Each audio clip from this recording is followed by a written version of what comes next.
single out AT&T, and I say, look, I know you're busy, but I want to see a copy of the phone records of a sitting United States senator. They're not going to just give them to me, are they? No, Senator, of course not. In fact, they're probably going to ask me what planet I just parachuted in from. What's up, everybody? Welcome back to the channel. Before we jump into today's video, make sure you smash that subscribe button and hit the notification bell so you never miss these breakdowns the media refuses to do. And hey, drop a comment below as we go. I want to hear your take on this one because it's explosive. All right, today we're talking about something that should have every American wide awake. Senator John Kennedy just grilled Attorney General Pam Bondi in a Senate Judiciary hearing. And folks, it was absolute political theater, but also deeply alarming. We're talking weaponized subpoenas, secret surveillance, and yet another attempt by Democrats to normalize abuse of power. Yes. General, welcome. Let's suppose that I'm appointed special counsel at the Department of Justice, and I go to the telecommunication companies, the phone companies. Let's single out AT&T, and I say, look, I know you're busy, but I want to see a copy of the phone records of a sitting United States senator. They're not going to just give them to me, are they? No, Senator, of course not. In fact, they're probably going to ask me what planet I just parachuted in from, aren't they? Yes, Senator. They're going to tell me to come back with a subpoena, aren't they? Yes, Senator. Okay. What do I have to show in that subpoena to get those phone records of a sitting? Did I mention it was a sitting United States senator? I can't remember. What do I have to show to get the phone records of a sitting United States senator? Yes, Senator, there were actually 8 sitting United States senators. Yeah, I heard that. And you would have to have cause. I'm sorry, what do I have to show? You would have to have cause to get the subpoena. Good cause or probable cause? Probable cause. Okay. Probable cause, or if it's a subpoena deuces take them, good cause, to show what? You would need good cause for a subpoena duces tecum, and what you would have to show is that you believed a crime had been committed, or there was a possibility of a crime, or that could lead to other crimes. We frequently, in criminal enterprises, subpoena cell phones. By the sitting United States senator? Senator, they would have to have believed you were part of a criminal conspiracy, is my understanding.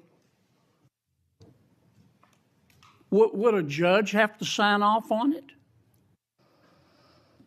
On the subpoena? Yes, Senator. Well, for a subpoena duces tecum, Jack Smith probably took it straight to the judge. Now, the phone companies, particularly their general counsel, if they're worried about civil liability, even with a subpoena to get the phone records of a sitting United States senator. Did I mention it was a sitting United States senator? Yes, Senator. The general counsel for that phone company, let's say AT&T, they have the right to seek to quash that subpoena, don't they? Phone companies frequently do that. Yeah. And a smart general counsel for that phone company is going to call the sitting United States senator and say, would you like to weigh in on this? Would you like me to quash the subpoena? We're talking about invading someone's privacy here by a sitting United States senator. Could the general counsel for the phone company do that? Well, Senator, if they believe that a crime could have been committed, they could not tip off the person who committed the crime. Again, I can't comment on details of this particular case. I'm just asking you theoretically. I've never seen you commit a crime, Senator Kennedy. But let's suppose, okay, they didn't want to tip off the sitting United States senator. But the phone company And the general counsel for the phone company, or companies, if there were more than one involved, could say, you know, this is serious as an aneurysm. This is serious as 4 heart attacks and a stroke. This is a sitting United States senator. So general counsel would likely advise the CEO, well, you need to file a motion to quash. The telephone companies could have contested those subpoenas, could they not? Hypothetically, yes. I can't talk about the facts of this particular case. We're talking hypothetical. Senator subpoenas are issued all the time through phone companies working with the general counsel. But they can file a motion to quash. They could, yes. Yeah. In any case. And if they should have filed a motion to quash, and a reasonable person would have filed a motion to quash, because this is a sitting United States senator, and they didn't file a motion to quash, they would incur civil liability, wouldn't they? Senator, typically phone companies follow a subpoena from a United States attorney. I know they do, but they don't have to. They could challenge it, Senator. Yeah. And if they don't challenge it, they better have a damn good reason. Right?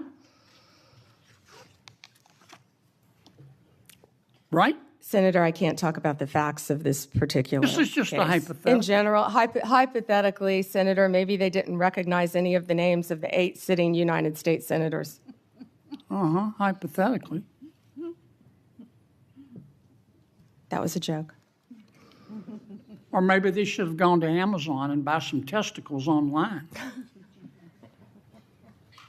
Instead of just saying, sure, I'll just show you the phone records of a sitting United States senator on the basis of an administrative subpoena. Now, do you have copies of the subpoena applications for Yes, these Senator, 8? Senator, I can't discuss anything regarding this. You can't case even with tell me you. if you have copies? I can't discuss any of this. All right, with when are you, you I'm sorry. going to, General, when are you going to be able to discuss it? I can't discuss whether there is or is not a pending investigation, I understand, Senator. This but was let's just assume brought to light if by there is a Director pending Patel. investigation, I don't want this to get swept under the rug, okay? Because I think you're going to get pushed back from all quarters. I think the telecommunication companies are going to be all over you like a bad rash because they've got liability here for just turning over these records when they knew what was going on. I think some FBI agents may have some liability here. I think a special counsel might have some liability here. If I were your special counsel and you had appointed me and I wanted to get the records of a sitting United States senator, is that something you would expect me to tell you as Attorney General of the United States? They better have. Yeah. And Do we know in this instance of the 8 sitting United States senators if they told Attorney General Garland? Senator, I just learned about this very recently, as did Director Patel, and we cannot discuss the details. I don't know many of the details. Well, maybe we ought to get Attorney General Garland here. Do you know if the special counsel told FBI Director Wray? Is that something? Let me put it another way. If I were your special counsel and you were the director of the FBI and I'm trying to get the phone records of a sitting United States senator, did I mention it was a sitting United States senator? Is that something that you would expect me to tell you as director of the FBI? In general, I would believe the FBI would help execute the subpoenas. Yeah. To the businesses. Okay, I want to switch to another subject in the 12 minutes that I have left, since everybody else got to go over. I've got to ask you about this, General. Secretary Howard Lutnick on October 1 gave an interview to the New York Post about Mr. Epstein. And he described Mr. Epstein as, quote, the greatest blackmailer ever, close quote. Have you reviewed that transcript of that interview? I have not reviewed the transcript, but I saw the clip of it. Okay. It appears that Secretary Lutnick was Mr. Epstein's next door neighbor. In fact, their townhomes shared a wall. And the reporter that was talking to Mr. Lutnick, she asked how other prominent men could have been associated with Epstein when Mr. Lutnick could immediately sense that he was a, quote, pervert. And then Secretary Lutnick said, or rather the reporter said, did they see it and ignore it? Do you remember that from the interview? I do. And Commerce Secretary Lutnick said, no, they participated. And then Commerce Secretary Lutnick goes on to say, quote, that's what his MO was. You know, get a massage, get a massage. And what happened in that massage room, I assume, was a video. This guy was the greatest blackmailer ever, blackmailed people. That's how he had money, end quote. Is that true? Senator, as our July memo said, we did not uncover evidence. This case has gone through 3 administrations, as well as former U.S. Attorney Alex Acosta. I know that, Pam. But have you interviewed Secretary Lutnick? No, Senator. Do you plan to? If he wants to talk to the FBI or the FBI wants to talk to him, that is more than on. Don't you think you ought to talk to him after this interview? Senator, if Howard Lutnick wants to speak to the FBI and if Director Patel wants to speak to Howard Lutnick, absolutely. Okay. Maybe we ought to get Mr. Lutnick in here too, Mr. Chairman. This hearing revealed 2 major truths that every American needs to understand. Number 1, there is absolutely a 2-tier system of justice in this country, and it's not a conspiracy theory anymore. It's not speculation. It's not partisan spin. It's a fact. We now have documented proof that government power, subpoenas, investigations, surveillance is being used selectively. If you're a conservative, you get targeted. If you're a Democrat or part of the elite class, you get protected. That's not how America is supposed to work. That's how banana republics operate. That's how dictatorships enforce loyalty. That's how corrupt regimes survive. Number 2, Pam Bondi just inherited a Department of Justice set on fire by Merrick Garland and the Democrat machine, and now everyone is watching to see if she has the backbone to clean it up. Because let's be honest here, this isn't going to be easy. The deep state is not a myth. It's a network of bureaucrats, prosecutors, agency heads, and corporate allies who all work together to protect one another. And the moment somebody tries to expose that, the attacks begin. The media smears them. The White House distances itself. The courts drag their feet. Enemies suddenly emerge out of nowhere. And trust me, that is exactly what they are going to do to Pam Bondi. You could already feel it in this hearing. She's sitting there trying to explain legal procedure and investigation protocol, and the Democrats on that committee have already decided she's their next target. Why? Because she is not controllable. Because she works for the American people, not the Democrat political machine.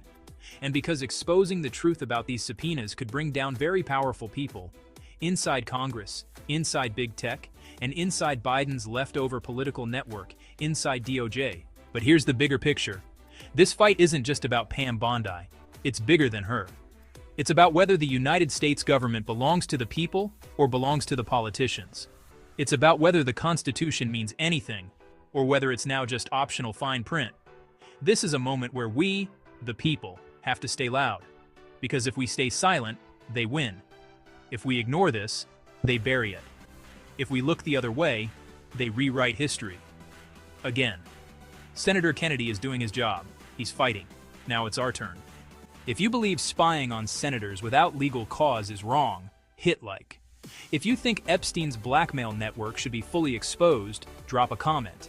If you want real investigations, real accountability, and real justice, share this video.